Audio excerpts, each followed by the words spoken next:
Hola, ¿qué tal? Muy buenos días. Soy Alfredo Alonso Aguilar, director de la Facultad de Arquitectura de la Universidad Autónoma de Yucatán.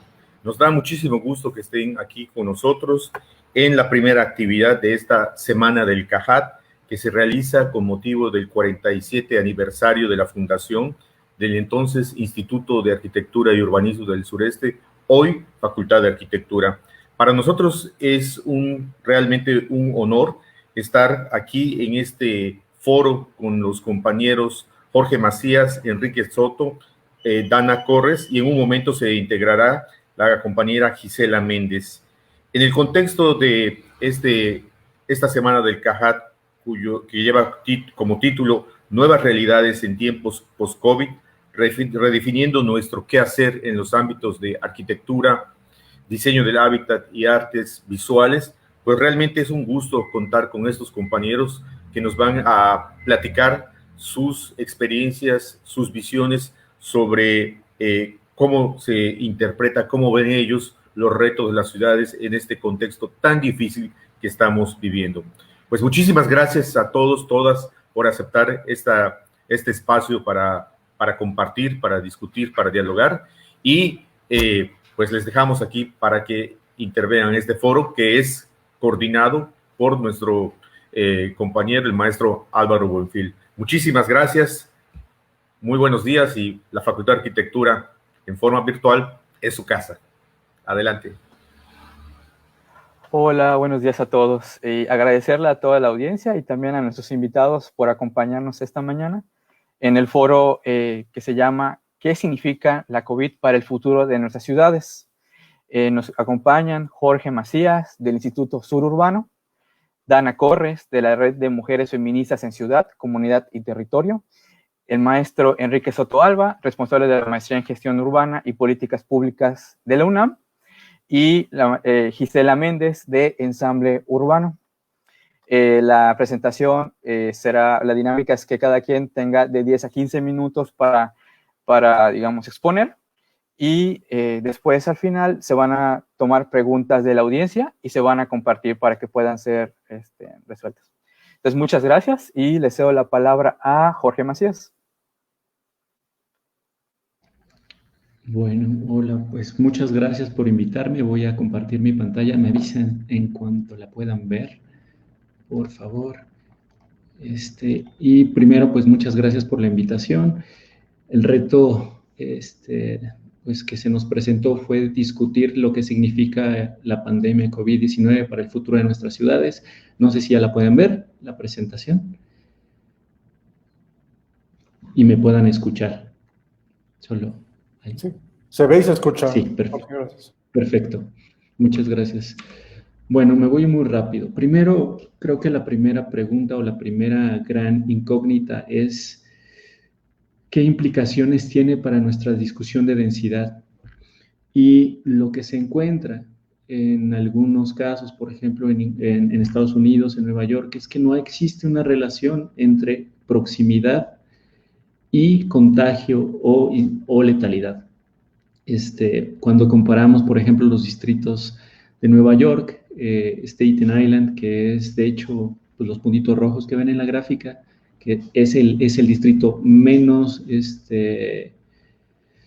denso y es a la vez uno de los que tienen mayor incidencia de contagios. Cuando lo comparamos con Manhattan, que es más denso y tiene menos tasa de contagios. Entonces, el estar cerca no quiere decir que seamos más propensos a muertes o a contagio. Y creo que esta es la primera gran discusión o relevancia en la forma en la que construimos nuestras ciudades. Voy a ahondar muchísimo en esto. En realidad, ¿qué es lo que sí importa? ¿Quién está muriendo por COVID?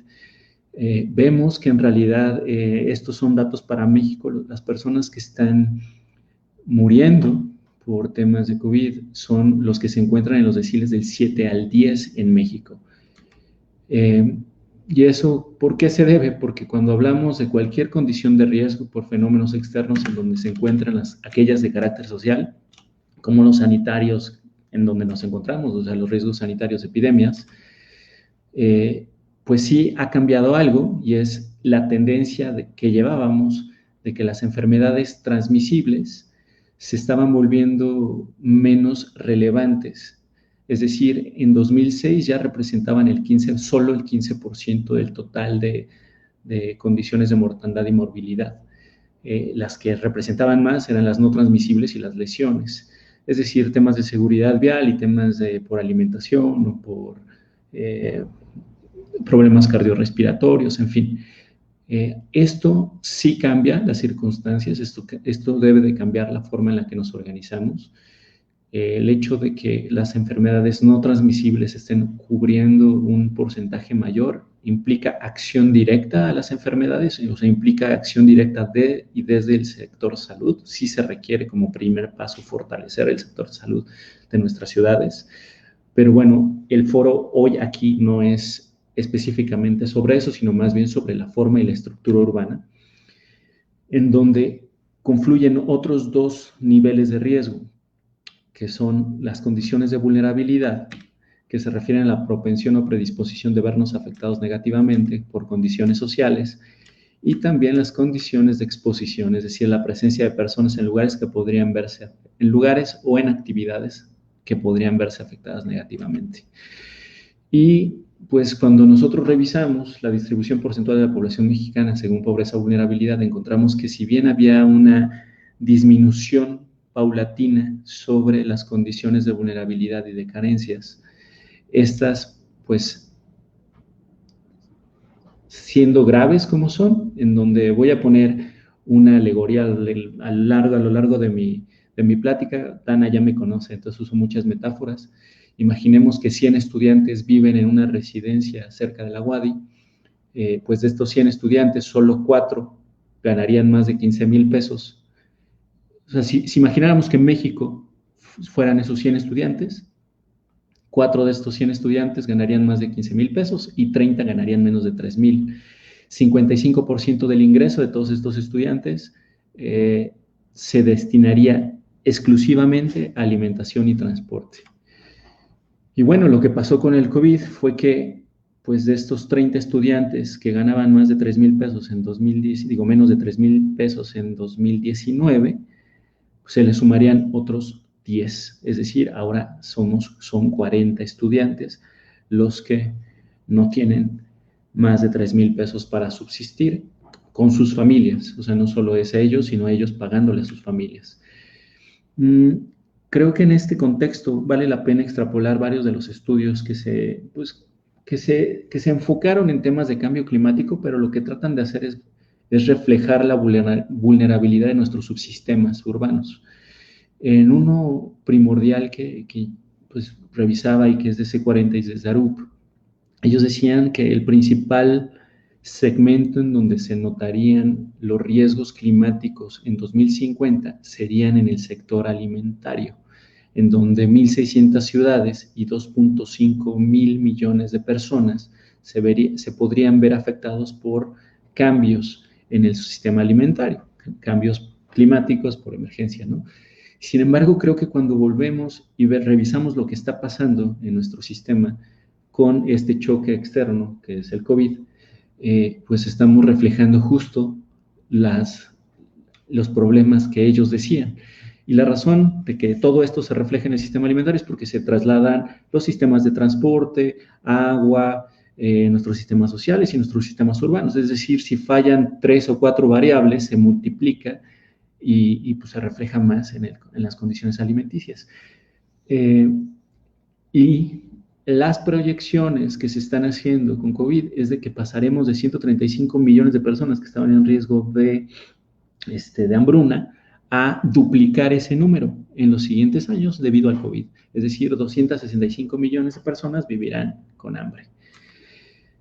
¿Qué nos dicen todos estos marcos holísticos? Uno es, bueno, veamos, no podemos solucionarlo todo desde el diseño, no podemos solucionarlo todo desde un solo sistema, tenemos que tratarlo, es un problema sistémico, se tiene que tratar sistémicamente.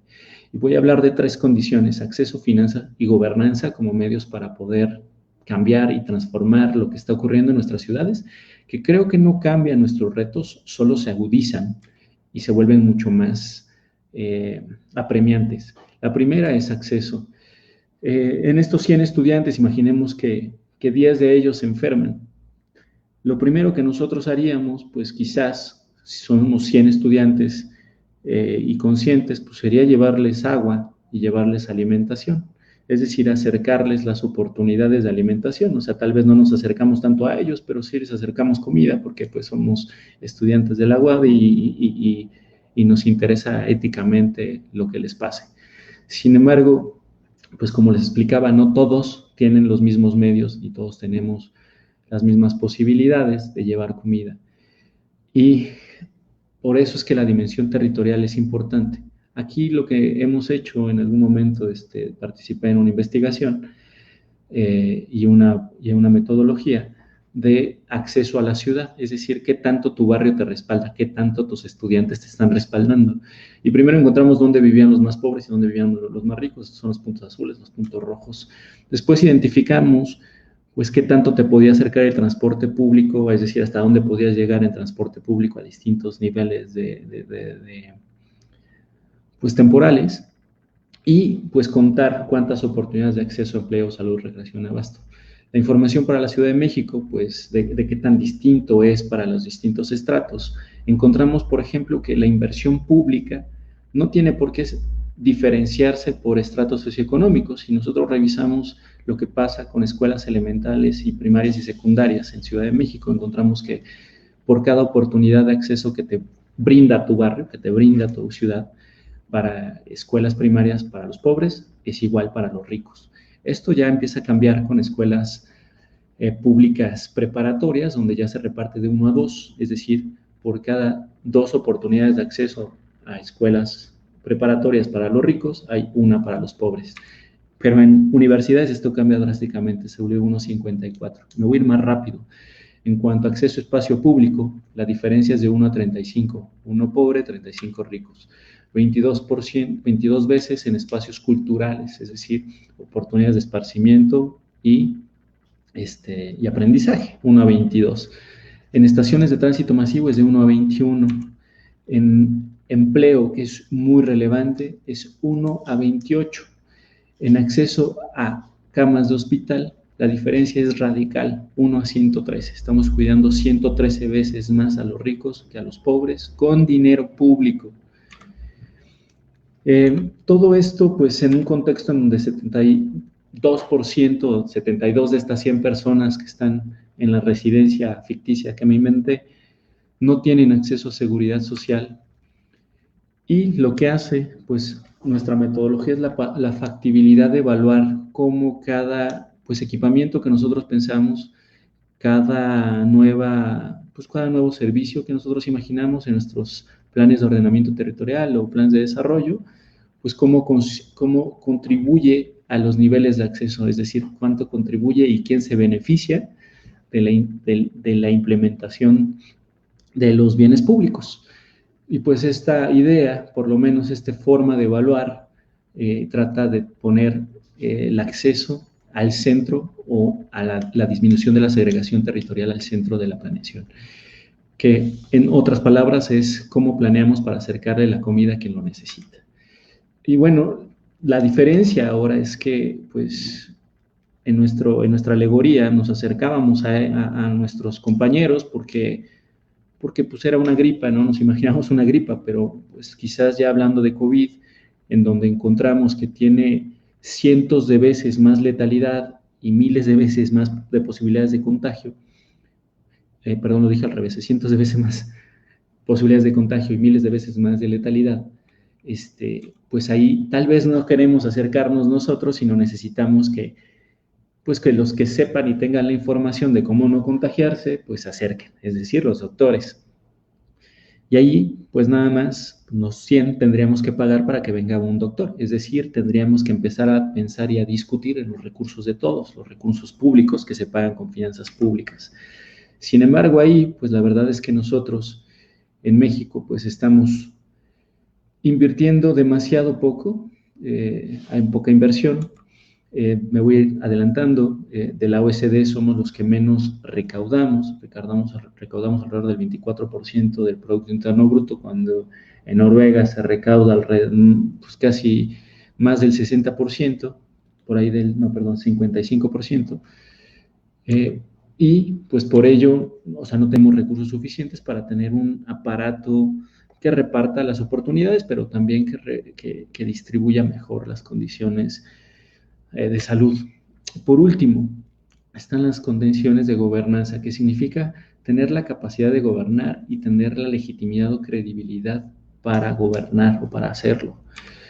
Es decir, necesitamos que el doctor que venga y que las personas que los están contratando y pues tener confianza en ellos para darles el dinero para que ellos puedan solucionar el problema. Entonces, no solo es tener dinero, sino también es tener la confianza en que se va a ejecutar bien y que las personas serán capaces de hacerlo. Y ahí juega muchísimo la percepción, y creo que esto es lo principal que quería contarles. Creo que el COVID nos pone en un estado de pánico y de excepción, en donde podemos actuar con principios precautorios que nos pueden traer problemas sociales y de urbanización muchísimo más grave. Esta es mi gráfica preferida, quien ya me haya visto la voy a repetir y lo siento, pero arriba pues, son los riesgos percibidos en Estados Unidos y abajo son los riesgos reales. Si nos vamos a la primera pelotita, que es la morada, que se refiere a un choque de avión, es qué tanto la gente creía que era factible chocar en un avión contra lo que dice abajo de la línea, que es lo que realmente pues, es, o sea, el riesgo real, ¿no? Vemos que son 2000 veces más grandes. Si lo comparamos con la que dice accidente de tránsito o incidente vial, vemos que el tamaño de las pelotitas cambia. La gente cree que el riesgo por andar en tu vehículo pues es menor de lo que realmente es. Lo que pasó después del 11 de septiembre es que la gente se movió a los aviones, porque se actúa con respecto a la percepción, hacia los automóviles. Y lo que pasó fue que multiplicó el nivel de riesgo varias veces. Después del 11 de septiembre, debido a este fenómeno de no saber comunicar correctamente los riesgos, las personas pues prefirieron automóviles, y los cálculos dicen que más o menos alrededor de 1,300 personas murieron por este efecto de mala comunicación. Y aquí es cuando tenemos que pensar qué significa la sana distancia en temas urbanos. Porque la sana distancia no quiere decir que abandonemos a las personas en esta residencia y alejarnos lo más posible de ellas para no contagiarnos, como les mostré en la primera gráfica. No, lo que quiere decir la sana distancia no quiere decir que dejemos de vivir en comunidad. La comunidad es la tecnología más importante que tenemos para atender nuestros problemas comunes. Y la sana distancia pues pone en riesgo varios de los subsistemas que dependen de estos recursos comunes, como el transporte público, como los espacios públicos, que están pensados, y en general todo lo público, que significaría dejar a su suerte o dejar sin recursos, dejar sin doctores, dejar sin transporte, dejar sin medios, dejar sin acceso a el gran grueso de la población. Y básicamente con esto cierro mi presentación. Es pues otra metáfora. Los sistemas urbanos de prevención, protección, cuidado y mejora funcionan muy parecido a los manglares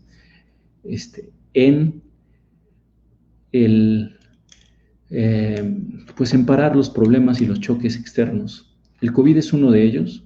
No es el primero que sufrimos históricamente, ni va a ser el último. En nuestros sistemas urbanos de prevención, protección, cuidado y mejora, pues no cambia mucho. Tenemos que asegurarnos de tenerlos y tenemos que asegurarnos de acelerarlo.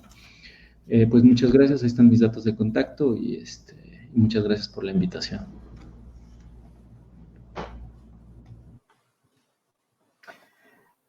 Agradecemos a Jorge Macías y damos la palabra a Enrique Soto. Hola, ¿qué tal? Muy buenos días.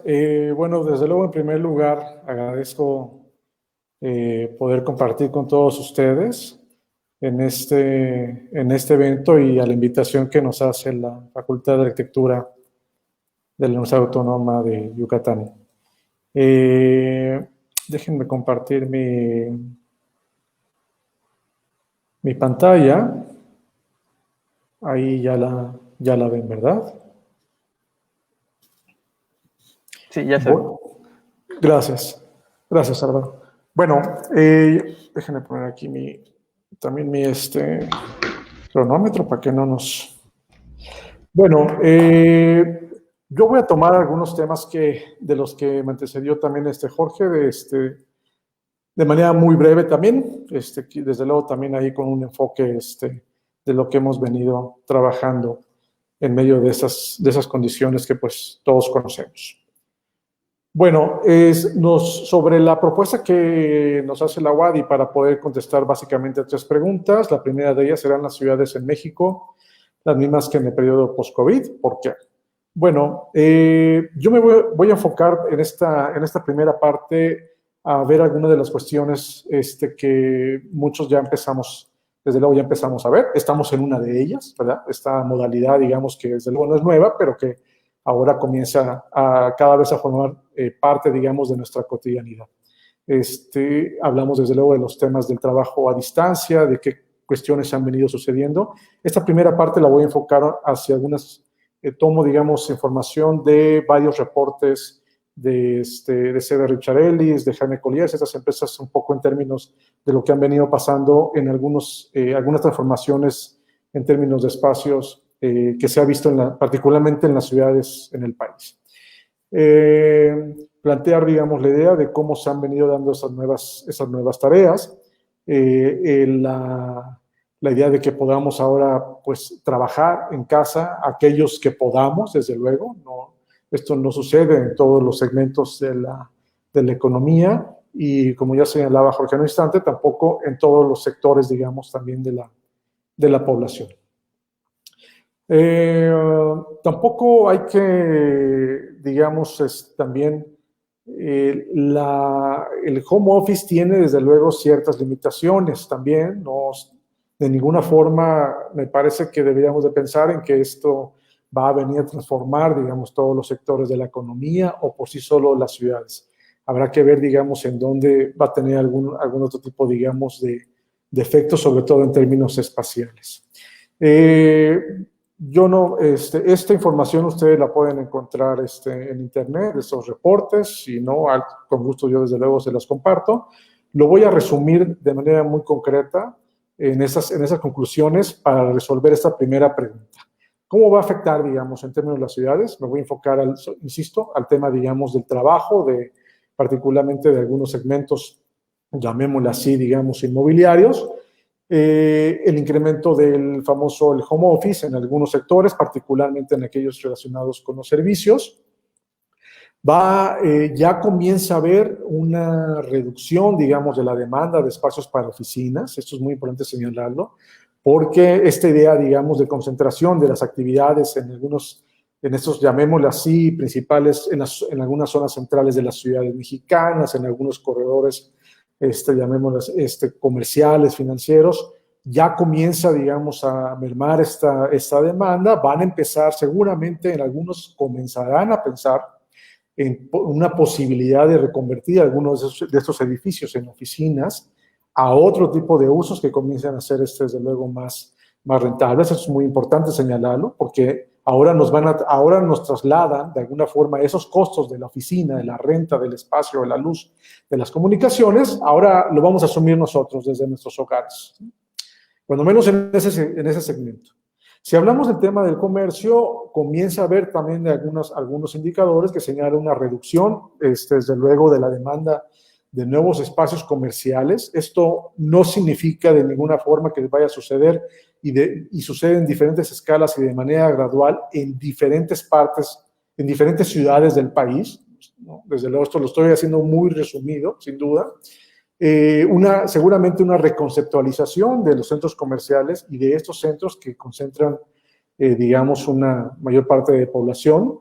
El incremento, digamos, del comercio en línea, ¿no? A partir de cómo se ha venido dando este tipo de, ya saben, el famoso, que uno ya pide, digamos, Amazon, estas páginas, digamos, y esto va a tener que ver más en la búsqueda de acelerar, digamos, cierto tipo de espacios a centros logísticos particularmente bien localizados o mejor localizados dentro de la ciudad. Esto es interesante porque es un proceso que seguramente no se viene dando en los últimos años, es decir, la idea de que pueda fortalecerse esa condición de la localización, particularmente para el segmento de la industria. La industria ha sido quizá el sector económico menos golpeado por la pandemia. Hemos visto que hay pocos cambios en ese sentido y es posible que incluso pueda crecer cierto tipo de demanda de cierto tipo de usos en ese sentido. Sobre la segunda pregunta, insisto, quiero poner nada más los temas, a ratito seguramente vamos a tener algún intercambio. ¿Cuáles podrían ser los cambios e impactos en la gestión y provisión de servicios urbanos en las ciudades de México del post-COVID? Ya señalaba Jorge hace un instante, digamos, la importancia, desde luego, de poder brindar, digamos, las mejores condiciones de servicios hacia la población. Si vemos, por ejemplo, yo partiría, digamos, de las 6 recomendaciones que hace la Organización Mundial de la Salud para poder atender, digamos, el tema de la pandemia. Y pongo del lado izquierdo aquellas que tienen mucho que ver, desde luego, desde la perspectiva del diseño del hábitat, del diseño arquitectónico, de nuestras ciudades, de los espacios, ¿no? O, lavarse las manos, quedarse en casa y establecer distanciamiento social. Me centro en esas 3 porque me parece que son aquellas que tienen que ver directamente con el tema de las ciudades y del espacio habitable. Vámonos con unas condiciones muy concretas. Lavarse las manos. Bueno, el 30% de la población nacional tiene problemas de abasto, ¿no? Esto en algún sentido no solamente de calidad del servicio o de disposición, puede suceder también en la frecuencia, digamos, de servicio. O sea, 1 de cada 3 mexicanos, cuando menos de datos oficiales, tiene un problema, digamos, cuando hablamos de lavarse las manos, bueno, cuando menos una tercera parte de la población, pues la pregunta es ¿cómo?, ¿no? 8 de las 13 regiones hidrológicas del país, particularmente, están sobreexplotadas. Y el 70% o el 51% de los ríos principales tienen algún grado de contaminación. Estos son datos que hemos venido de alguna forma también identificando en un estudio que se está haciendo actualmente llamado la Estrategia Nacional de Ordenamiento Territorial.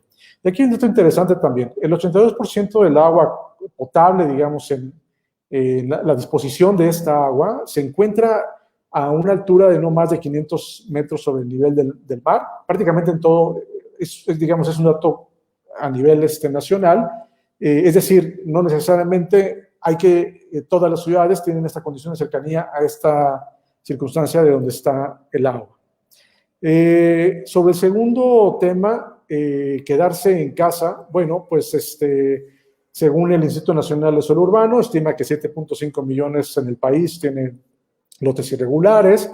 Recordarán que hace unos años hablaba de 5 millones de viviendas abandonadas. Ahora el actual gobierno señala que no son 5 millones, que son 660,000. No importa, de todas formas siguen siendo una cantidad importante. ¿Qué país en el mundo se puede dar, desde luego, el lujo de tener un rezago enorme de vivienda y tener 660,000 abandonadas? Esto es un tema que ya se ha abordado de manera muy importante en muchas ocasiones de la política de los últimos años sobre vivienda.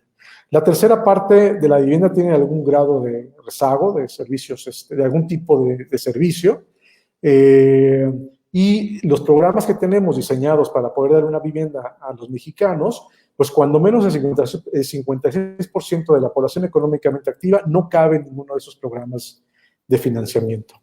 El 92% de las viviendas construidas en los últimos años fueron en zonas periféricas. Estas viviendas, digamos que relacionadas a esas políticas de vivienda que se dieron en los últimos años, solamente el 8% tuvo llamémoslo así, una buena localización.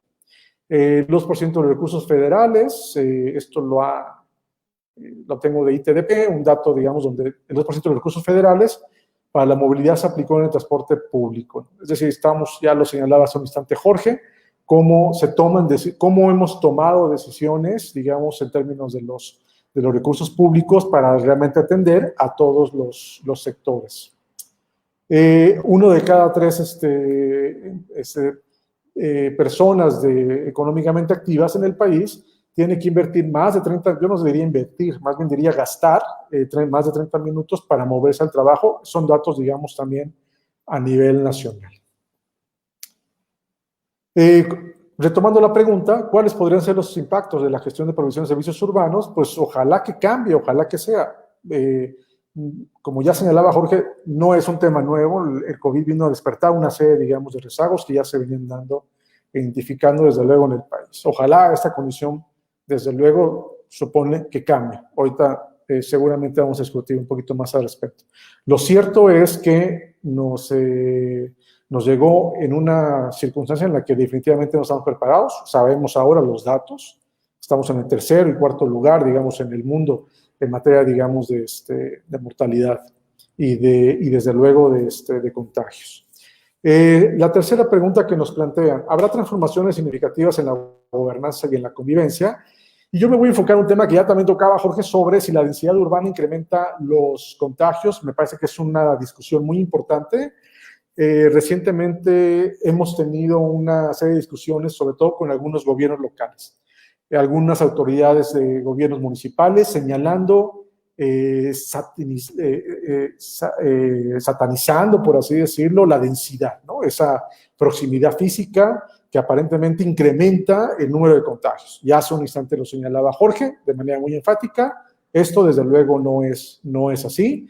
Y es un tema de escalas también, ¿no? Desde luego es un mapa, desde luego tomado de ese mapa que todos conocemos, digamos, de la Universidad Hopkins en Estados Unidos, que ha venido monitoreando, digamos, los contagios y los ha puesto de manera georreferenciada.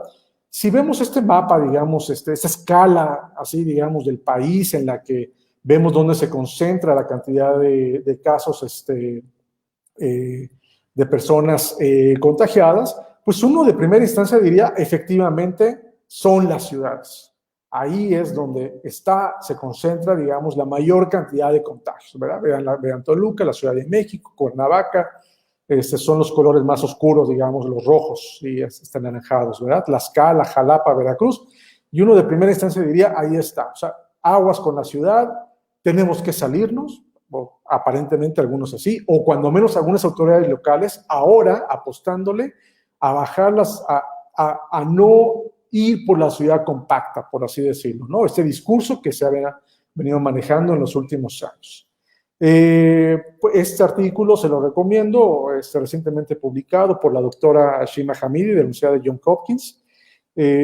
Quizás es uno de los primeros artículos en empezar a ver esta relación entre la densidad y los contagios. Y vean, por ejemplo, aquí una de las conclusiones importantes de ese artículo. La densidad es un tema de escalas. A nivel metropolitano experimenta una mayor tasa de infección y de mortalidad. A nivel, llamémoslo así, urbano. Sin embargo, cuando empezamos a bajar la escala, la densidad a nivel local no está relacionada con la tasa de infección y tiene una relación negativa incluso con la tasa de mortalidad. No solamente a nivel local comienza a cambiar el mapa, sino que además los niveles, digamos, de mortalidad, ya lo decía Jorge hace un instante, son menores. La conectividad importa más, eso es una cosa, es lo más importante. Las áreas con mayor número de relaciones económicas, cuando menos en el brote, son las que resultan más afectadas. Ya saben, esas zonas de intercambio, de turistas, los centros, los corredores financieros, en fin. El estudio concluye con una fuerte recomendación de que los planificadores continúen abogando por el desarrollo compacto por varias razones. Y ya para ir terminando, hicimos en la universidad con algunos compañeros también urbanistas, particularmente ahí un grupo que nos ha apoyado en términos de poder vincular este mapa que señala la concentración, digamos, en el caso de la Ciudad de México, la concentración de casos, digamos, de personas contagiadas versus la densidad habitacional. Uno de primera instancia podría ver que hay alguna especie, digamos, de relación en esta circunstancia, pero no lo es para toda la ciudad. O sea, los círculos azules son a mayor densidad y los círculos rojos es donde se concentra la mayor cantidad de personas contagiadas. Cuando menos con fecha del 6 de julio. Este mapa cambia todos los días, desde luego. Sin embargo, cuando vinculamos los casos activos con niveles de marginación, la correlación es todavía más estrecha, es todavía mucho más correlacionada. De tal manera que sin duda, pues entonces retomando la tercera pregunta, ¿habrá transformaciones significativas en la gobernanza? Me centro en la densidad urbana, pues sin duda no. Es un tema mucho más complejo, se deben de incluir otros factores, es un tema de escala de análisis también, y sin duda hay que meter la desigualdad y otros hábitos en la salud y la alimentación. Aquí, desde luego, hay que hacer una reflexión importante sobre varios de estos temas. Yo hasta aquí lo dejo y reitero mi agradecimiento.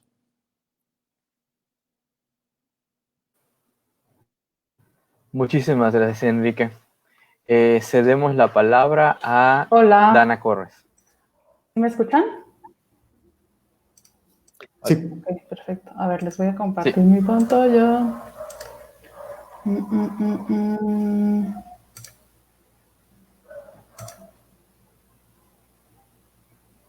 Compartir. Ay, compartir.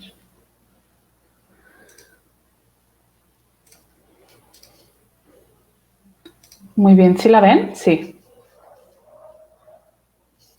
¿Sí la ven? Sí. ¿Y me ven a mí también? Sí. Sí. Ok, perfecto. Pues bueno, como ya dijeron mis compañeros antes, yo voy a ser mucho más breve, ellos venían muy preparados con muchos números. Efectivamente, los retos ante el COVID, post-COVID, son los mismos que los retos que teníamos antes del COVID, ¿no? Entonces, bueno, básicamente quisiera que habláramos un poco de la ciudad contra lo urbano, ¿no? La ciudad en realidad es un mapa y lo urbano es como esta serie de dinámicas y esta serie de cosas que tenemos y que vivimos en la ciudad, ¿no? Un poco retomando las ideas de Manuel Delgado, que aquí traía yo una cita, pero no sé cómo mostrárselas. No, más bien no mostrárselas, pero... ¡Ay! No. ¡Ay! No sé qué estoy haciendo. Dios mío.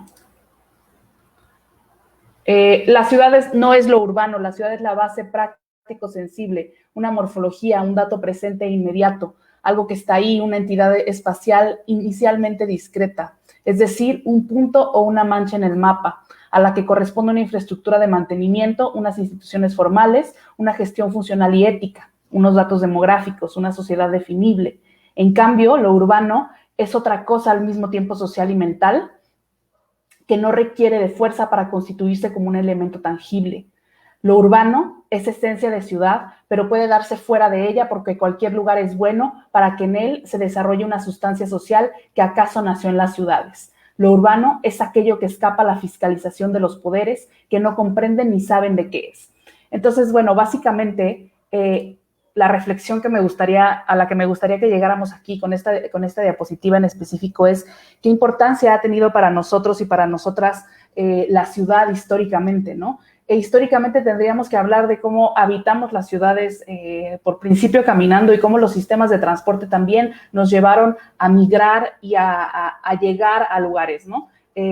Pensemos justo primero en caminar como una forma de poblar el mundo, ¿no? Una forma de llegar de África, que es donde se supone es el origen, ¿no? Y después de un proceso histórico y natural, caminamos a través del estrecho de Bering, en teoría, porque tampoco está plenamente comprobado, ¿no? Y poblamos el continente americano, ¿no? Y cómo después vienen las grandes épocas de conquistas, ¿no? Pensemos, por ejemplo, en Alejandro Magno y en los barcos y en los fenicios y en cómo justo los sistemas de transporte son importantísimos para el desarrollo de la humanidad, ¿no? Y sin embargo, tendríamos también que estar hablando de cómo la ciudad contemporánea y la ciudad moderna ha moldeado nuestras formas de pensar y nuestras formas de organizarnos, nuestra cultura, etcétera. Me gustaría que, por ejemplo, habláramos de cómo cambiará la pandemia nuestras relaciones sociales o nuestra cultura, ¿no? Pensemos, por ejemplo, en las pandemias que vivimos hace más de 100 años, en la peste negra o en la gripe española, y cómo a partir de lo que vivimos en esos tiempos como humanidad, se transformaron los sistemas de salud. Es evidente que a partir del COVID también tenemos que pensar en una transformación mucho más radical de los sistemas de salud. Ningún país en el mundo estaba preparado para lo que vimos y lo que vivimos y lo que estamos viviendo, porque esto todavía no acaba. Entonces, deberíamos estar pensando también en eso.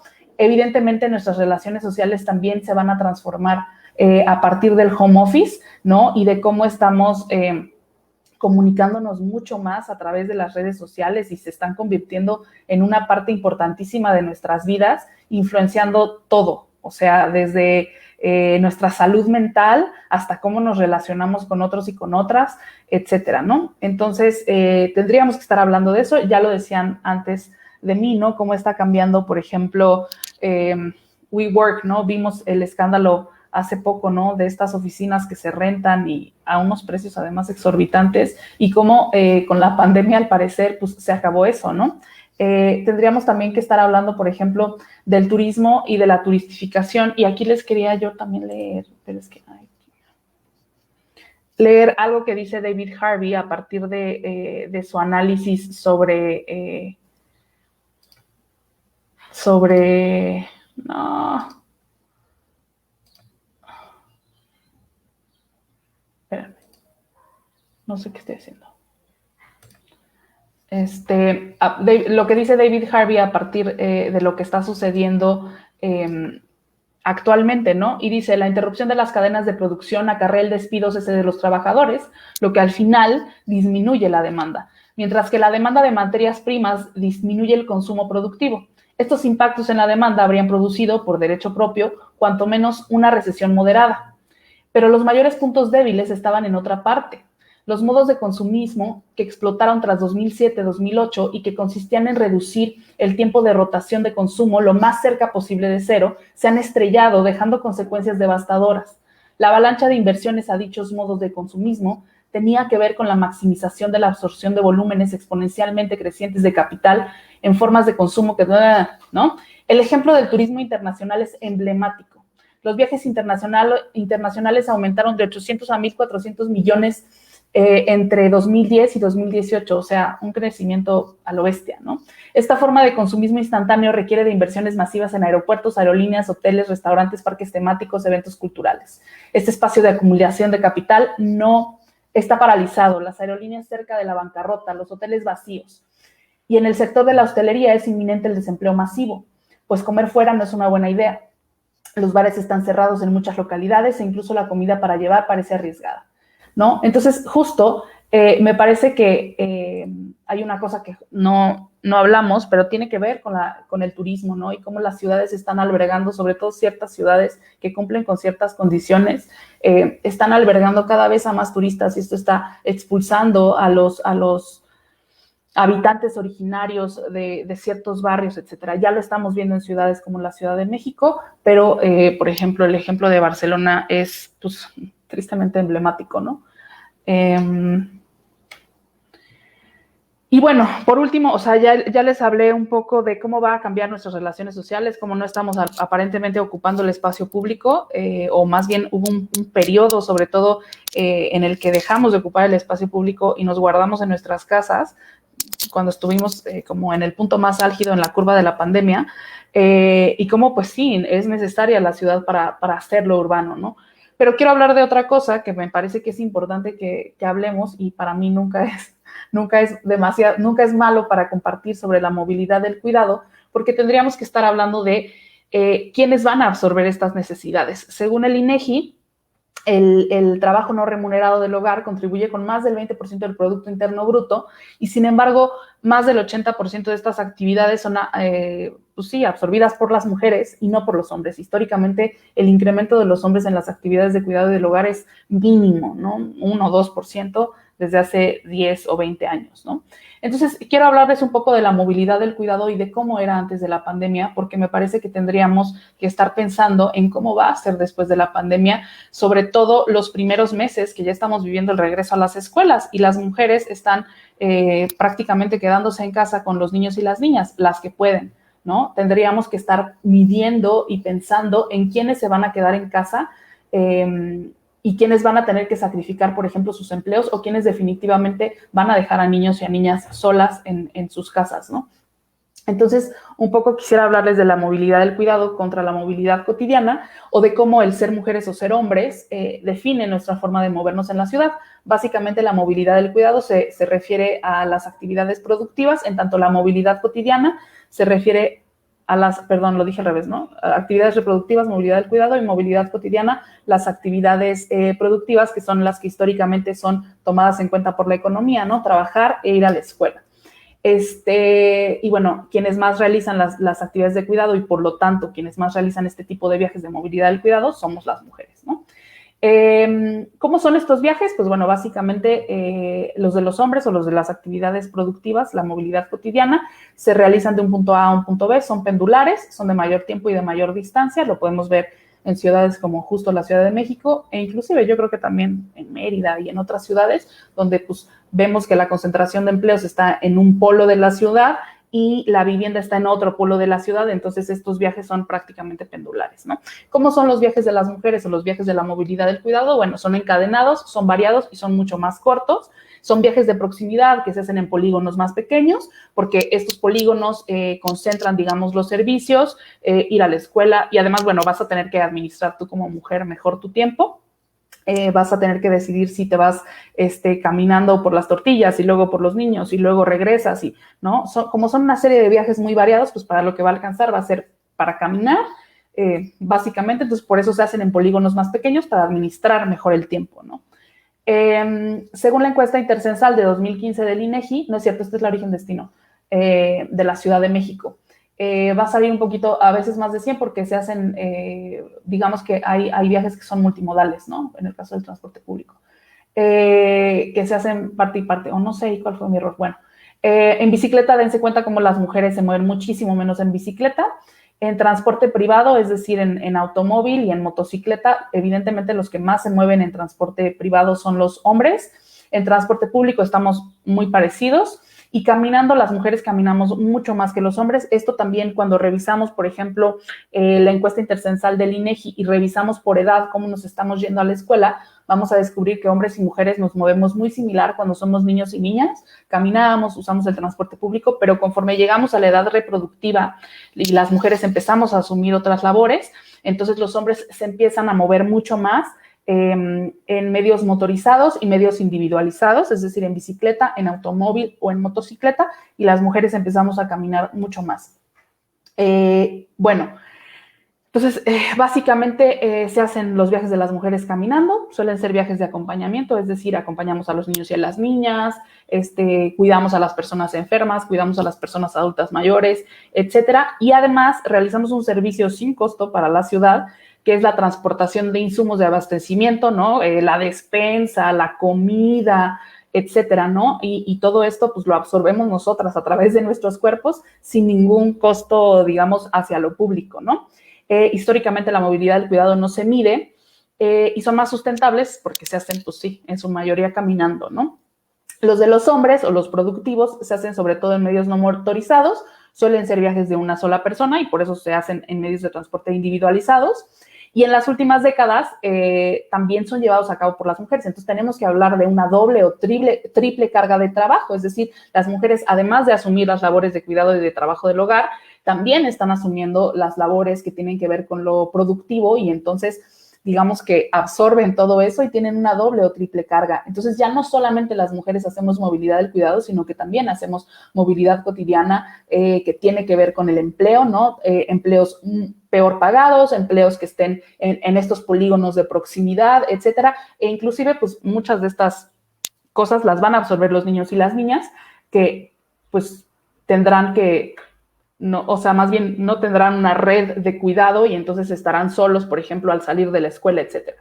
Pero esto es importante, dado que esto es lo que sabemos que pasaba antes de la pandemia, ¿no?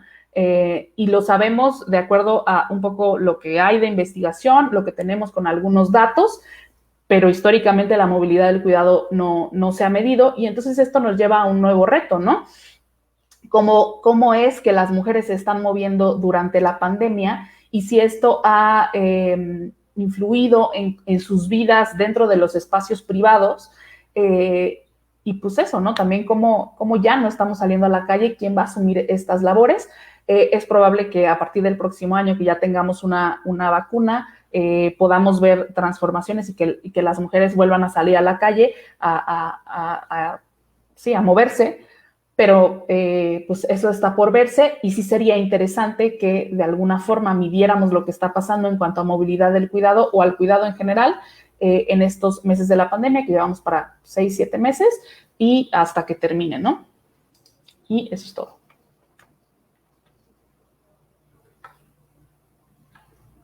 Ay. Le agradecemos a Dana Corres y le damos la bienvenida a Gis Méndez, que creo que se desconectó. Ahí ya regresó. Hola, Aquí sí. Le damos la bienvenida a Gis Méndez. Con ella cerraríamos la presentación y le cedemos la palabra. Pues muchísimas gracias. Gracias sobre todo por la invitación y pues bueno, a mí me alegra ir después de Dana para que podamos reforzar la percepción feminista justamente de esta época post-COVID, que yo coincido mucho en que es exactamente, tenemos los mismos retos que antes del COVID, solamente que se engrandecen la percepción de las desigualdades que como sociedad hemos decidido invisibilizar, no considerar o creer que no son importantes, o como sucede en los trabajos de las mujeres, pues es algo que ya les toca hacer, nos toca hacer, como no es remunerado, pues parece ser que no es importante medir, pero es importante tener esta perspectiva feminista con respecto a cómo estamos haciendo ciudades antes del COVID y después del COVID. ¿Por qué? Porque es importante la perspectiva de género y eso es relevante para la ciudad. Pues justamente ahora, después del encierro, por la pandemia, la obligación de cambiar nuestras necesidades de desarrollo comunitario, de atención, de cuidado comunitario familiar, lo que hemos visto es de que los trabajos de cuidado pues no son algo que suceden por arte de magia, que es algo que sucede y es algo que se necesita una política pública para que pueda existir esos trabajos, y estas necesidades son esencialmente desarrolladas por mujeres, por este rol de género que existe, pero también por esta ausencia de tener una política que ayude a que estos cuidados puedan también ser facilitados por el Estado, y la planeación de las ciudades tiene que ver muchísimo con esto. ¿Y por qué tenemos esto? Pues porque durante muchísimos años hemos considerado que el diseño de las ciudades se hace conforme lo entienden las personas que lo hacen, y esas personas generalmente han sido hombres, y esos hombres consideran que la experiencia de las ciudades y las necesidades de las ciudades está centrada en lo que ellos comprenden de las ciudades, sin considerar que la mitad de la población, más de la mitad de la población, tenemos necesidades, percepciones y condiciones diferentes. Si esas necesidades, condiciones y necesidades no están en la mesa de decisión, vamos a tener ciudades diseñadas para lo que considera solamente una parte de esa población, que durante cientos de años han sido exclusivamente hombres. Las mujeres somos invisibles, hemos sido invisibles a la creación de las ciudades. Muchas veces, y sobre todo desde la revolución urbana con la Carta de Atenas y Le Corbusier, la posguerra, pues se crearon esta necesidad de generar la impronta, el sello, la majestuosidad del hombre que sale de la guerra vencedor, y cómo es posible reconstruirlo. Y entonces hicimos ciudades a unas escalas que estaban más representadas con elogiar a los vencedores que ver realmente las necesidades de la sociedad para poder cuidarse, ¿no? Entonces dividimos la ciudad productiva de la ciudad cuidadora, y la ciudad cuidadora, como los trabajos de cuidado, se los dejamos a las mujeres para que las mujeres los resuelvan. Así también como se responde la división sexual del trabajo. Y esto, mientras en la toma de decisiones, en la mesa de toma de decisiones, siga habiendo exclusivamente hombres, esto se genera como si fuera una cultura, no se miden los viajes de cuidado, no se mide el impacto de no tener equipamientos de cuidado en la planeación de las ciudades. Empezamos a tener discusiones que realmente no son las esenciales con respecto a la planificación de las ciudades, como por ejemplo, cuántos son los equipamientos de salud que debe de haber por barrio, cuáles deben ser las condiciones de caminabilidad mínimas por barrio. Estamos discutiendo todavía si los estacionamientos debe de haber más o menos, y todas las discusiones en torno a necesidades que no necesariamente son de las mujeres. Y cuando hacemos esto, pues lo que hacemos es sesgar la experiencia de la mitad, más de la mitad de la población. Una mitad de la población que en muchas ocasiones se encarga de cuidar a la otra parte, a la otra mitad de la población, sobre todo durante los periodos de infancia, discapacidad y vejez. Mientras que la cultura sea profundamente dominada por hombres, esta perspectiva se va a ver como universal y no, esto tenemos que cambiarlo. Si después de la COVID no consideramos que las mujeres también tenemos que estar en la toma de decisiones y que no hay una vista universal que homologue todo, vamos a seguir creando ciudades, sobre todo ahora, insalubres. Las mujeres somos más de la mitad de la población, no somos un nicho de oportunidad, no somos una condición especial para hacer un análisis especial a ver cómo esta política tiene una perspectiva de género, tiene que ser absolutamente transversal, obligatoria, porque si no estamos haciendo completamente retórica de planeación inclusiva, sustentable. Eso no existe si no existen las mujeres en la toma de decisiones. Debemos dejar de ver la ciudad como el legado personal y esto es una condición muy de liderazgos masculinos. ¿Cuál es la obra que voy a inaugurar? ¿Cuál es el puente peatonal que va a tener mi nombre?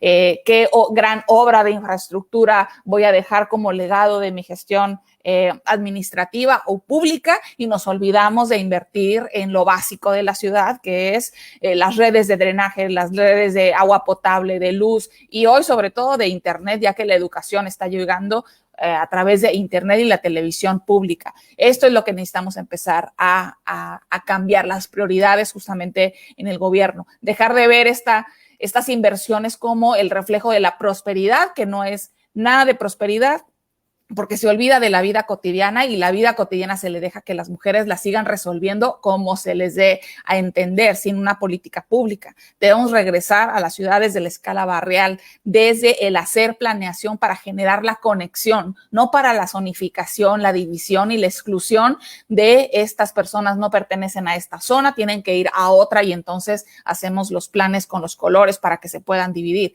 Tenemos que pensar qué estamos haciendo con los instrumentos de planeación para generar conexión y cuidados comunitarios. Si esto que estamos decidiendo nos facilita eso o estamos generando ciudades segregadas. Nos estamos cuestionando los reglamentos de zonificación, las leyes de zonificación y todas las normativas de equipamientos post-COVID. Yo no he escuchado ningún solo conversatorio con respecto a esto. Seguimos nosotros quienes fuimos urbanistas desde formación de hace más de unos 20 años, soñando con las normativas de equipamiento de la CEDUE y eso no se ha actualizado, no hay una discusión al respecto y seguimos haciendo fraccionamientos de vivienda con solo vivienda como si solamente lo que existiera en la vida cotidiana es dormir y despertar.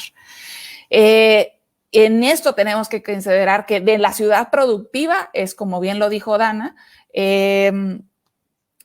se considera productiva solamente el trabajo y la escuela, y eso que ir a la escuela no es remunerado, y entonces se considera que es algo productivo. Sin embargo, hay todo el trabajo no remunerado que hacen las mujeres durante todo el día haciendo trabajos de cuidado, que eso también sostiene la economía del país, y eso no se considera en ningún diagnóstico de ningún instrumento de planeación que yo haya sido testigo en México, y me atrevo a decir que hasta los que no haya sido testigo. Aquí estamos en un foro de una universidad. Yo me atrevo a cuestionar si la universidad hace análisis del trabajo de cuidado para definir los instrumentos de planeación que se enseñan en la universidad o en los contextos urbanos en los cuales estamos enseñando a las personas a dialogar. Todo lo que no venga en un censo del INEGI parece ser que no existe, y es lo que dice el feminismo. Si no mencionamos lo que no existe, lo que existe, entonces quiere decir que no existe, y una de esas cosas que hay que empezar a medir y a poner en los instrumentos de planeación, en los estudios socioeconómicos, es justamente el trabajo no remunerado de las mujeres y lo que damos a la sociedad por todo esto. Cuando las mujeres participan y participamos, aportamos una visión desde la calle, no desde el ojo de pájaro, no desde la fotografía aérea con la infraestructura, con las luces que hacen que nuestra planta nuestra quinta planta arquitectónica se vea bonita. Lo hablamos de la experiencia desde la calle. Hablamos de volver a ver la calle como un lugar de encuentro, porque también es la calle que nos hizo un lugar de desencuentro durante la pandemia, ver vacías nuestras calles, y es la calle la primera que se interviene para empezar a pensar en la sana distancia desde el espacio público. Ahora quisiera que nos cuestionáramos si el ancho mínimo de la banqueta en términos de sana distancia y de convivencia y de lugar de encuentro, lugar de paso, lugar de movilidad, realmente sigue siendo 1.20 en muchísimas ciudades.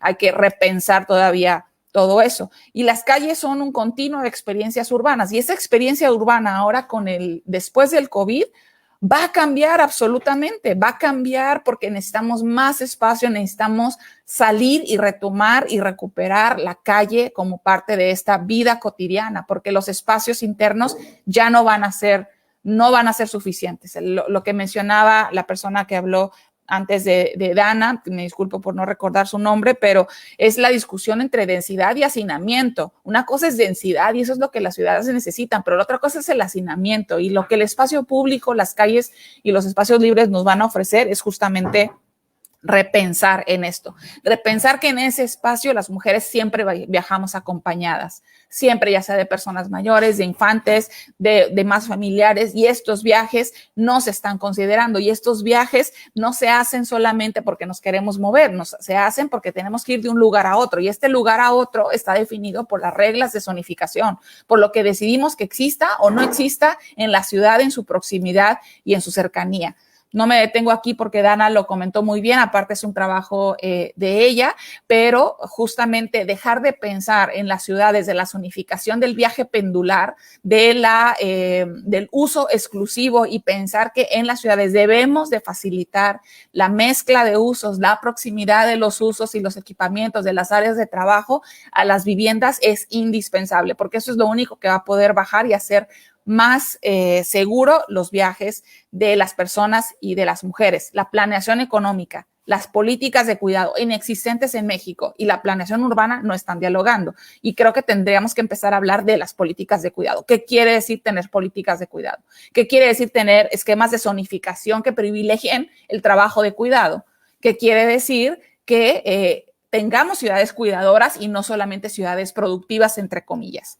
La planeación no está considerando las necesidades de cuidado de la familia, de las comunidades, pero sobre todo de las comunidades urbanas y rurales, porque también en las zonas rurales, de los cuales dependemos de la producción de alimentos para poder subsistir, estamos olvidando completamente cuál es la vida cotidiana en esas comunidades que nos están dando alimento y cómo estamos resolviendo. ¿Qué hace la planificación urbana para resolver la vida cotidiana de estas personas? Repensar nos obliga, después del COVID, para la planeación urbana, repensar en la zonificación. Tenemos que abolir este concepto de zonificación que separa, que segrega, que hace que una zona sea exclusiva de un uso, que se complique el hecho de que la propia vida cotidiana modifica estos usos de suelo para hacerlos acordes a lo que la propia ciudadanía necesita. ¿Qué estamos haciendo en términos de cuidado, en planificación y en zonificación? Si no estamos cuestionándonos nuestros instrumentos, entonces no estamos aprendiendo nada de este encierro, un encierro que va a regresar porque los virus mutan, se hacen otros nuevos y vamos a volver a repetir ese escenario dentro de poco. Las mujeres nos movemos diferente, ya lo dijo Dana, y por eso es que debemos de dejar de pensar que cómo viaja un hombre o cómo viaja el agregado estadístico a quienes preguntamos es el viaje total. Tenemos que pensar que las mujeres nos movemos de forma diferente justamente por estas necesidades de cuidado y tenemos que empezar a medirlo. Cada vez que yo hablo con un ingeniero en transporte, generalmente hombre, dice, es muy complejo de modelar, es muy costoso, pues entonces ya es hora de que empecemos a invertir en la mitad de la población con la cual subsistimos gracias a lo que se hace. No me voy a detener en estas, son infografías que hemos hecho para todo el país, seguramente ustedes las conocen, pero como bien decía Dana, en una edad temprana caminamos y esos viajes ahora no se están haciendo porque esos trabajos de escuela se están haciendo en casa y esos trabajos están siendo predominantemente vigilados y controlados por mujeres. Y cuando las mujeres usamos más el espacio público, caminamos y nos movemos en transporte público, también tenemos que lidiar con que el espacio público es esta manifestación de poder en la cual no podemos estar tranquilas para poder hacer este trabajo que ya de por sí no es remunerado. Y lo que hacemos es encerramos más a las mujeres en casa. Y si vamos a encerrar más a las mujeres en casa, tenemos que pensar cómo vamos a evitar eso, cómo vamos a evitar que les estemos quitando libertades a las mujeres para poder moverse en la ciudad. Si la planificación no toma en cuenta el riesgo de las mujeres, entonces la planificación está perpetuando la violencia contra las mujeres. Piensen en eso cada vez que hagan un instrumento de planeación y solamente haya hombres en torno a la mesa. Porque los espacios que hagamos van a ser predominantemente del género que los esté ideando. Entonces, así no tengamos las mujeres expertas que los hombres planificadores consideran que no están a su altura para poder implementar. Tenemos que estar porque están olvidando la mitad de la población, las necesidades, y están perpetuando las violencias que se generan para la mitad de la población. Hay una propuesta de Barcelona, del colectivo Punto 6, sobre el urbanismo feminista, que lo que habla es de traer la planeación y el pensar las ciudades desde la vida cotidiana para hacer una transformación estructural, y estos son algunos de los principios que ellas hablan. Siempre vincular que la ciudad con el medio ambiente y los entornos rurales, porque la ciudad no es independiente, y a nosotros los que trabajamos en ciudad nos encanta hablar de ciudad olvidándonos de las zonas rurales y su vinculación. Trabajar desde la perspectiva comunitaria, no desde la teoría, no desde la estadística económica solamente, no desde los números, no desde los mapas, sino desde la comunidad, las necesidades, bajar a preguntar a la gente qué es lo que necesita, entender las desigualdades estructurales en la planeación. Yo que he hecho planes urbanos, el cuestionamiento de las desigualdades no se toca, no se ve, y necesitamos empezar a exigirlo. Incluir ahora la salud desde la perspectiva de ciudad, y creo que ahora lo hemos visto más en la pandemia y podemos verlo reflejado más en qué acciones podemos proponer para que la ciudad también nos cuide desde la salud, y no perpetuar la seguridad desde la vulnerabilidad. Esto lo decimos mucho en el feminismo. Las mujeres no somos poblaciones vulnerables, somos poblaciones vulneradas, porque estamos vulneradas por los sistemas de planificación, por cómo hacemos las ciudades, a qué le damos prioridad de política pública. Cuando no se considera la experiencia de las mujeres, entonces estamos vulnerando su condición. Nosotros no nacemos, sí nacemos ya con una condición en desventaja, pero eso se viene acrecentando sobre todo por cómo estamos haciendo el espacio y el contexto urbano y económico con respecto a esa vulnerabilidad. ¿Qué necesita hacer la ciudad para facilitar el acceso a esta economía que pueda incluir a todos? Y esto ya lo mencionó Jorge al inicio, y sobre todo pensar en estas transformaciones estructurales. ¿Qué hacer? No me voy a cansar de repetirlo. Tienen que meter a mujeres a la mesa. Mujeres expertas, mujeres no expertas, mujeres que conocen y son más expertas en vida cotidiana y en zona rural que lo que puede hacer uno leyéndose 10 libros. Lo que necesitamos es incluir a mujeres, preguntar a mujeres y decirles a las mujeres qué necesitan para poder tener una mejor condición de vida desde la parte que a nosotros nos toca. Dejar de tener clubes de Toby en todos los eventos, que no es posible que en el 2020 sigamos teniendo esta clase de eventos llenos exclusivamente de hombres pensando qué vamos a hacer para después del COVID. Pues una de las cosas que tenemos que hacer es incluir obligatoriamente a mujeres, porque la historia de la humanidad no puede seguirse escribiendo solamente desde una parte de la población. Y como lo había dicho antes, sin un análisis serio de perspectiva de género, cada vez que escuchen ustedes temas de sustentabilidad, inclusión, seguridad, la ciudad humana y todos estos conceptos que se ponen de moda, si las mujeres no están incluidas ahí, es retórica pura y dura que nos va a llevar exactamente al modelo de ciudad que hoy estamos queriendo cambiar.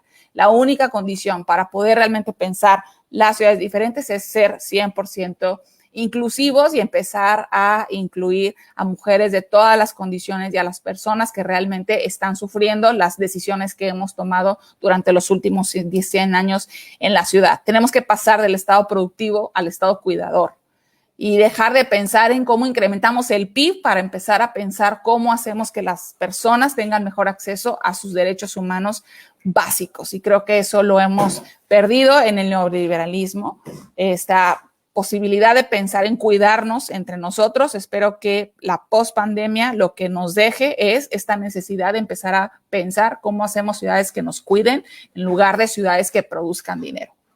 Pues muchísimas gracias.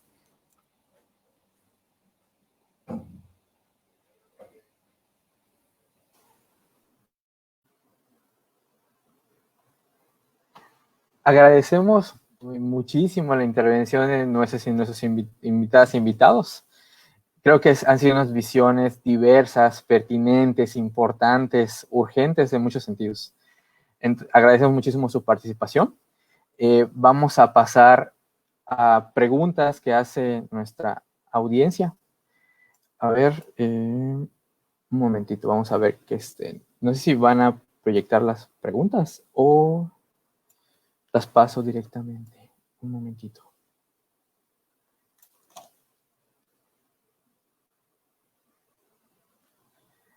Bueno, las preguntas se van a hacer y cualquier persona que desee puede responder. Dice, ¿qué estrategias o instrumentos se pueden empujar? ¿Qué estrategias pueden... creo que se movió un poquito esto. A ver. ¿Qué estrategias pueden instrumentarse para empujar paradigmas como la ciudad del cuidado en la mesa de las políticas públicas? ¿O cómo podrían las tareas de cuidado lograr una justa valoración ahora que mucha gente está preocupada por la reactivación económica?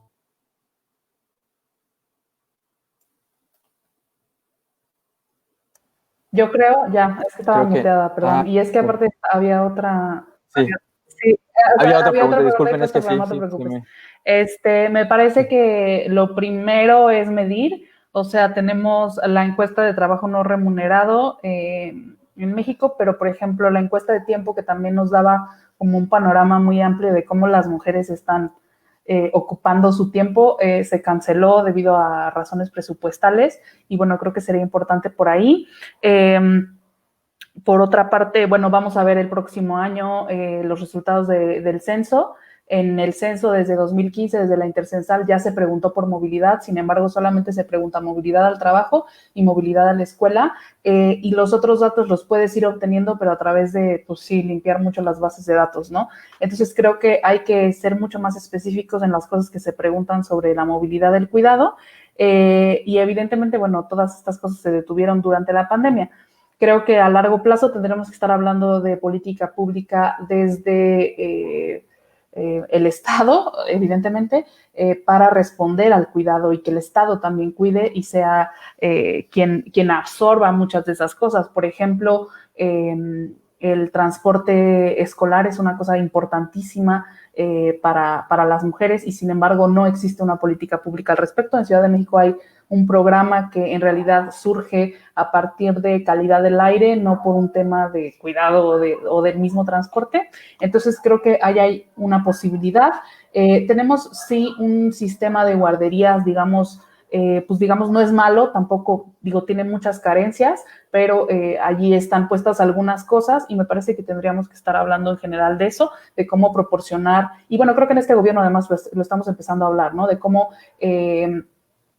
a las mujeres que se desempeñan en el trabajo informal, a partir, por ejemplo, de una cuota o tal, tengan acceso a las guarderías que provee el Estado, que es una cosa que no existe, pero que estamos viendo sí transformaciones en este gobierno, por ejemplo, con trabajadoras del hogar que ya tienen acceso a seguro, o, por ejemplo, los choferes que aquí en la Ciudad de México también ya se les van a dar una serie de beneficios. Entonces, creo que hay avances, pero tendríamos que estar hablando mucho más de esto, ¿no? Sí, yo creo que es tan amplio cuando hablas de qué estrategias puedes hacer, que creo que la mejor estrategia es cuestionar absolutamente todo lo que tengas enfrente. Ejemplo, vas a pedir un trabajo y este trabajo, ¿cuáles son las condiciones de ayuda a que las mujeres puedan tener facilidad de acceso. ¿Cuántas veces hemos tenido una entrevista de trabajo y te preguntan, ¿tienes disponibilidad del 100%? ¿Puedes viajar cuando tú quieras? O sea, cuando la empresa quiera. ¿Te puedes comprometer al 100% con la empresa, aunque sea los fines de semana? Y si no lo haces, te castigan. Entonces, te obligan como mujer que tienes unas condiciones de cuidado a elegir entre tu vida productiva, porque el trabajo está pensado para el hombre que puede dejar absolutamente todo de la vida cotidiana y dedicarse exclusivamente a ser productivo y no a cuidar todo el tema del trabajo reproductivo. ¿Qué condiciones tienen los trabajos con respecto a las licencias de maternidad? A que tengan guarderías, al menos en un conjunto de trabajos, para que sean próximos a las mujeres. Porque también si te dejan solamente a la del Estado, pero el Estado tiene años que no invierte en las guarderías y la guardería te queda a 10 kilómetros de tu trabajo, pues tampoco te ayuda. ¿Qué tanto estamos haciendo equipamientos de cuidados cercanos de los trabajos? ¿Qué estamos haciendo, por ejemplo, en el diseño de los fraccionamientos? Hace muchísimos años era obligatorio poner mercados públicos en todos los barrios. Y hoy, hace varios años, eso se eliminó por completo y de repente ya solamente nos queda que a ver cuándo llega el Walmart a instalarse cerca de mi casa para poder tener como un área comercial consolidada, o que la inversión privada haga su chamba, pero la inversión pública para acercar esto se ha olvidado. Entonces hay que cuestionarnos qué parte por el tener una ciudad más vendible eliminó el hecho de tener políticas de uso de suelo que permitan tener todo de una forma cercana. Todos estamos enamorados de la alcaldesa de París, que habla de las ciudades de 15 minutos y queremos que, como en México, no tenemos ciudades de 15 minutos, pero nadie pone en la mesa de discusión que revisemos los reglamentos y las normas de zonificación para ver cómo hacemos llegar a esta proximidad y no seguir haciendo estas lejanías que producen los índices que presentó Jorge al principio.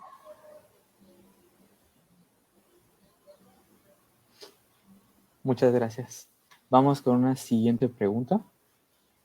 Es esta, que dice, ¿creen que la pandemia y sus consecuencias son una presión suficiente para que las autoridades transformen en algo las políticas de suelo, como por ejemplo, impuestos progresivos sobre propiedades?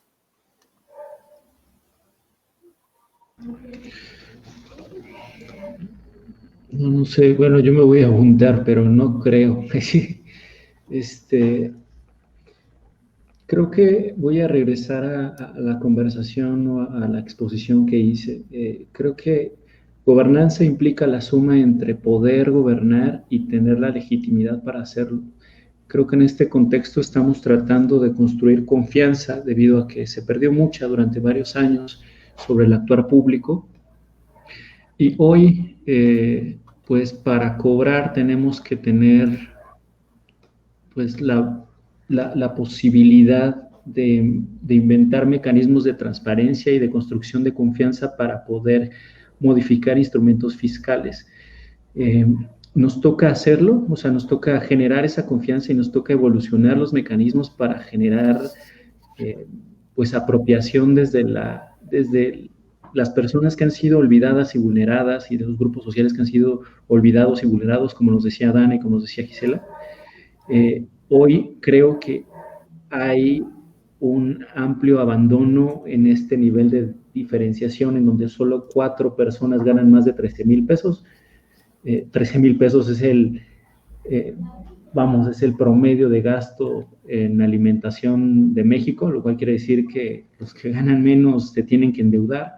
En fin, no lo creo y creo que al contrario, o sea, el miedo que está generando un choque externo como la pandemia puede generar que los instrumentos de suelo tiendan a la menor densidad y que tiendan a la antiprogresividad, es decir, que tiendan a separarnos y a ahuyentarnos en una insana distancia, que no hay nada más insano que el separarnos a todos en la acción colectiva. Entonces, más bien, a mí lo que me preocupa ahora no es tanto cómo evolucionamos, es cómo no perjudicamos nuestros instrumentos que nos unen bajo la tecnología más grande que es el cerebro colectivo que nos da la comunidad.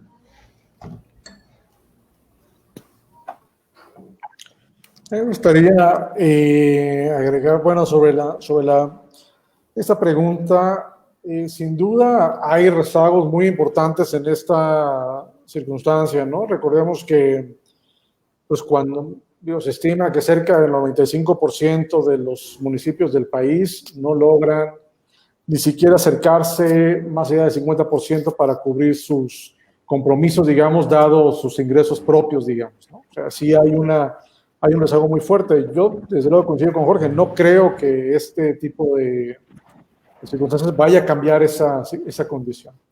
El hecho de que se cobre muy mal, digamos, el predial, que exista, digamos, estas enormes diferencias en todo el territorio, prácticamente la mitad de la recaudación por impuesto predial se concentra particularmente en la Ciudad de México a nivel nacional. Estamos hablando de rezagos muy importantes. Se valora muy poco el suelo, la inversión pública, digamos, ya establecida en las ciudades, ¿no? Por así decirlo, valoramos muy poco nuestras ciudades. Recordemos que somos el país, digamos, de la OCDE con los rezagos más importantes en esta materia. Hay, específicamente sobre la pregunta, sin duda, yo creo que esto no lo va a transformar.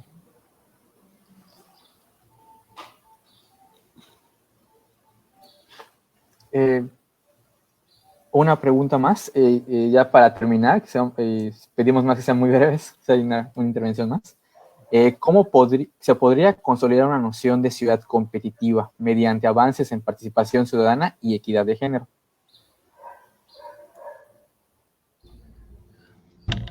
Bueno, yo me voy a atrever a contestar. Creo que el mero contexto de competencia deberíamos de eliminarlo, en vez de generar una ciudad para la competencia en donde compitamos para ver cómo la mano invisible del egoísmo nos lleva hacia un punto de equilibrio social que ha fallado. O sea, esa esperanza de que la competencia y la competitividad y el ver quién es más grande, más fuerte, más inteligente, más listo, es lo que nos ha llevado a los niveles de desigualdad y desagregación que creo que hemos conversado y todos, o sea, creo que hemos coincidido absolutamente todos.